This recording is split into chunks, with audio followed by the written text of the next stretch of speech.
Pendekar Super Sakti seri ke-5.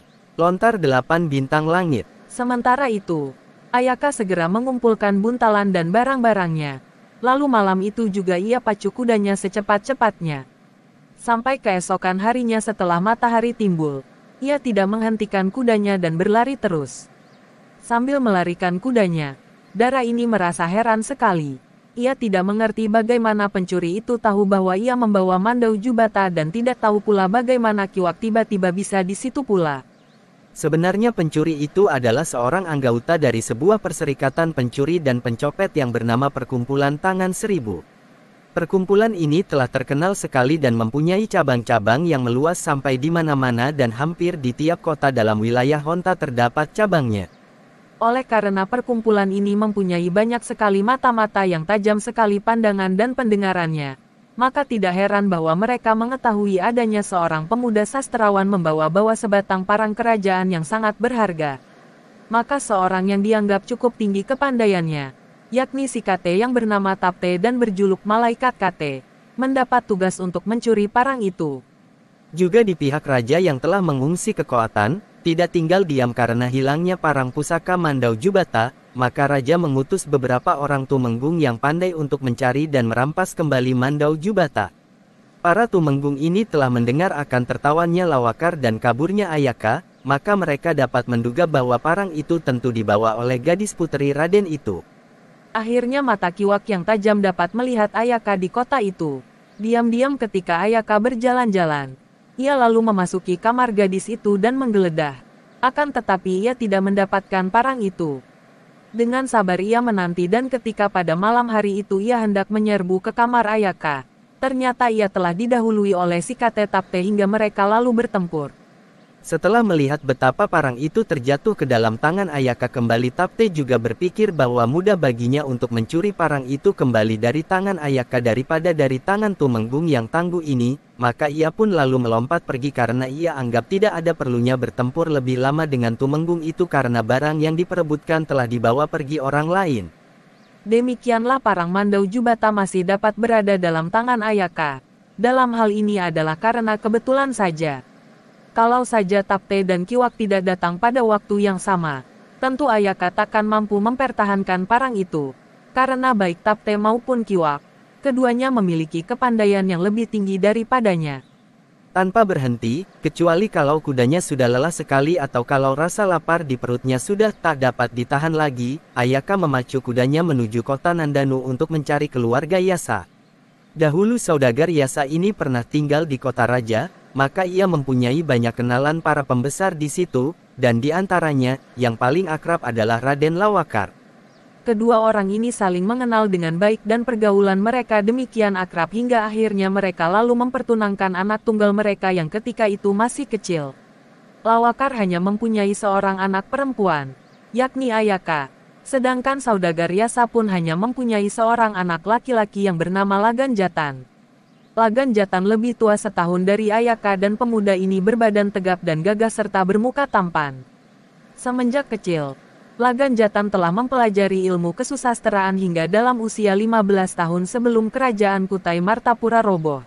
Ia telah berhasil menempuh ujian yang diadakan di kota Raja Muara dan telah lulus dengan hasil baik sekali. Akan tetapi Lagan Jatan tidak suka memegang jabatan, bahkan setelah lulus dari ujian itu ia tidak pulang ke rumah orang tuanya dan hanya memerintahkan pelayan tua yang mengantarnya untuk pulang terlebih dahulu ke Nandanu sedangkan ia sendiri pergi merantau. Lebih dari 3 tahun Lagan Jatan pergi merantau hingga kedua orang tuanya merasa sangat khawatir dan bersedih karena anak itu tidak mengirim berita apa-apa. Tiba-tiba saja, pada suatu pagi, Lagan Jatan datang dan tubuh anak muda ini bertambah tegap dan mukanya kini nampak selalu berseri.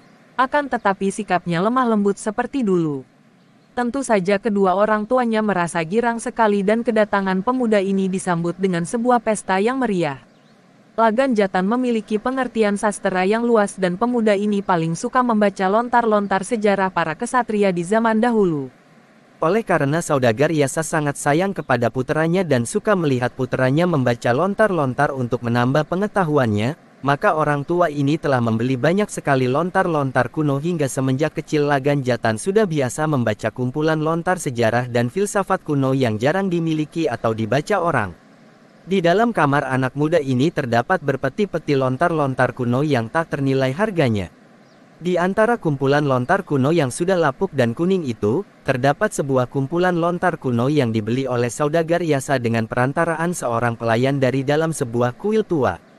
Oleh karena pengurus kuil itu tidak dapat membaca kumpulan lontar yang memuat tulisan-tulisan kuno yang sukar dipahami itu, maka buku itu dapat dibeli dengan harga murah. Saudagar Yasa sendiri biarpun telah banyak mempelajari sastra, akan tetapi ia tidak dapat mengerti isi kumpulan lontar itu. Bahkan baru membaca beberapa kalimat saja, kepalanya sudah menjadi pusing dan ia lalu memberikan itu kepada Lagan Jatan. Kumpulan lontar itu pada sampulnya ditulis dengan tulisan yang bergaya seperti naga-naga menari dan berbunyi, 8 bintang langit, dan isinya menerangkan tentang rahasia-rahasia ilmu kanuragan berikut juga tenaga dalam negatif dan positif yang menguasai alam raya. Oleh karena ini, baru membaca sedikit saja, Yasa sudah merasa pusing. Tidak demikian dengan Lagan Jatan. Pemuda ini, biarpun ketika itu baru berusia paling banyak 13 tahun, ketika membaca kumpulan lontar ini, nampaknya menjadi tertarik sekali. Memang mula-mula sangat sukar baginya untuk mengerti arti tulisan kuno itu. Akan tetapi berkat ketekunan dan kerajinannya, sedikit demi sedikit, dapat juga ia menangkap artinya. Dan semenjak ia membaca kumpulan lontar itu, kedua orang tuanya merasa adanya perubahan yang luar biasa pada anak mereka. Karena Lagan Jatan lalu menjadi pendiam sekali. Akan tetapi otaknya menjadi luar biasa terangnya karena segala macam pelajaran dengan sekali menghafal saja telah melekat di dalam ingatannya. Adapun kumpulan lontar kuno itu telah dilupakan oleh Yasa, karena ia tidak melihatnya lagi.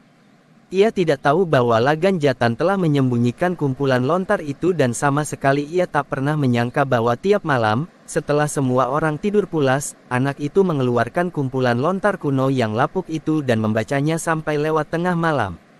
Ia sama sekali tak pernah menyangka bahwa lontar-lontar, 8 bintang langit, sebetulnya adalah sebuah pelajaran ilmu kanuragan yang sangat hebat.